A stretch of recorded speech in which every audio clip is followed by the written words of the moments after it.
For you, the couple different we do, this time Ryan is underneath my armpit. He's still sitting in like twister side mount / the Teddy type pass. The first one when he's over here, what I want to do is I'm going to push my arm forward to get my elbow down. Now I'm going to explode up to this elbow.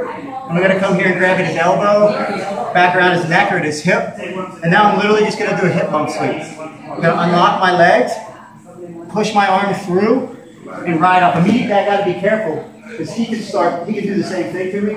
So as he starts to kick, that's when I need to start pulling my knee out.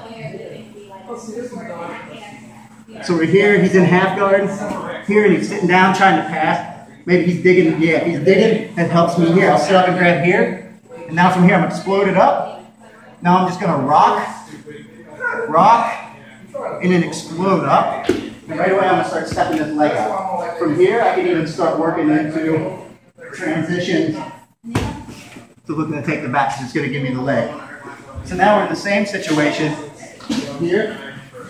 But now, he's going to be over my shoulder. So turn your butt this way a little bit. Yeah. So now my head's trapped.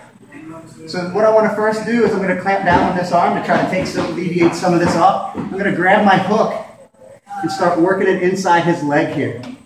So now I have like a half butterfly when he's still in twister. Now I'm going to jam my knee underneath, and I'm going to grab deep in his lap. Now I'm going to plant this foot. We're going to do a reverse shrimp. This hand's going to pull, this arm's going to lift, and this leg's going to kick backwards. So I'm kicking here, then I'm stepping through. I can either get a head and arm choke here, or continue around to take the back. So one more time, we're in here. I got to be careful not to be digging around for a underhook, because this is where you can Kimura me, right? So when I'm here, I actually want to take a tight grip. If I need to use my hand and my foot, I shrimp, and I'll come on his elbow, and I'll start putting my foot here to start digging. Look, I can dig low, and then work my foot up. From here, I grab, and I plant my foot, lift him up, see how his hips come up, and now I can drag, my knee comes through, and I can drag him across me. He starts turning back in towards me. That's when I lock my head and arm choke.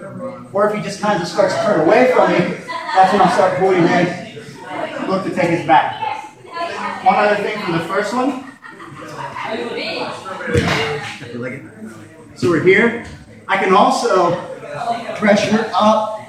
Once I start going through, instead of sweeping him, I'll let this knee drop below his knee. Can you come to this side, Kurt? So the first one, I'm keeping this knee driving. The second one, I'm going to do the same hip bump, but now I'm going to drop my knee down, and I'm going to drive my knee underneath his rib to start hitting the rest of the sit-up. Here. So one more time. For this one, he's here. I get here, I come up if I feel comfortable with this. I start to bump up, my knee drops down. That allows me to pull him back this way as I start sitting and turning back toward me. So those are the three that we worked on in the seminar. Thanks.